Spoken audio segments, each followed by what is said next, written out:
এনবিআরের সদ্য সাবেক সদস্য মতিউর রহমান দুদক থেকে কিভাবে একাধিকবার অব্যাহতি পেয়েছিলেন বিষয়টি খতিয়ে দেখা হবে বলে জানিয়েছেন দুদক সচিব খুরশিদা ইয়াসমিন।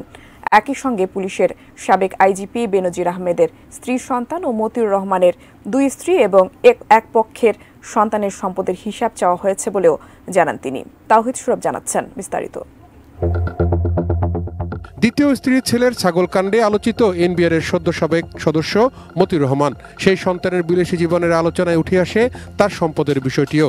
এরপর দুদক জানায় তারা মতিউর রহমানের সম্পদের অনুসন্ধান শুরু করেছে। এরই মধ্যে একটি সাক্ষাৎকারে মতিউর রহমান জানান এর আগেও একাধিকবার দুদক তার সম্পদের অনুসন্ধান করেছে, কোনোবারই তার অবৈধ কিছু খুঁজে পায়নি। এমন বাস্তবতায় দুদকের সেই অনুসন্ধানের ব্যাপারেও প্রশ্ন উঠেছে। মঙ্গলবার দুদক সচিবের সংবাদ সম্মেলনে সে বিষয়টি জানতে চান গণমাধ্যম কর্মীরা। নতুন করে একটি অভিযোগ এসেছে, এই অভিযোগের আলোকে অনুসন্ধানকারী টিম অনুসন্ধান করছেন। সুতরাং অনুসন্ধান কার্যক্রম যেহেতু এখনো চলমান আছে, আমরা একটু অপেক্ষা করি।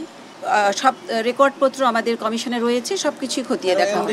দুদক সচিব জানান পুলিশের সাবেক আইজিপি বেনজির আহমেদের স্ত্রী কন্যা এবং মতিউর রহমানের দুই স্ত্রী ও প্রথম পক্ষের সন্তানদের সম্পদের হিসাব চেয়েছে দুদক। জনাব বেনজির আহমেদ, তার স্ত্রী মিসেস জিশান মির্জা, তার জ্যেষ্ঠ কন্যা ফারহিন রিশতা বিনতে বেনজির এবং মেজ কন্যা তাহসিন রাইসা বিনতে বেনজিরের ডক্টর মোহাম্মদ মতিউর রহমান, তার প্রথম স্ত্রী লায়লা কানিজ, প্রথম পক্ষের সন্তান আহমেদ তৌফিকুর রহমান অর্ণব, প্রথম পক্ষের সন্তান ফারজানা রহমান ইপসিতা এবং দ্বিতীয় স্ত্রী শাম্মী আক্তার শিবলির নামে নোটিশ ইতোমধ্যে জারি করা হয়েছে। আর জ্ঞাতয় বহির্ভূত সম্পদ অর্জনের মামলায় পুলিশের সাবেক অতিরিক্ত মহাপরিদর্শক শামসুদ্দোহা খন্দকার ও তার স্ত্রী ফেরদৌসী সুলতানা খন্দকারের বিরুদ্ধে আদালতে অভিযোগপত্র জমা দেওয়া হয়েছে বলেও জানান দুদক সচিব। ডক্টর মোহাম্মদ শামসুদ্দোহা খন্দকারের বিরুদ্ধে ২৮ কোটি ৪৭ লক্ষ টাকার সম্পদ গোপন সহ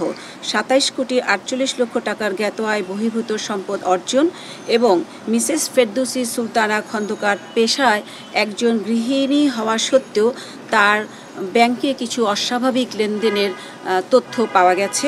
২০১১ সালে বিএডব্লিউটি এর চেয়ারম্যান হয়েছিলেন শামসুদ্দোহা খন্দকার। দুর্নীতির অভিযোগ ওঠার পর ২০১৫ সালে তাকে সরিয়ে দেওয়া হয়।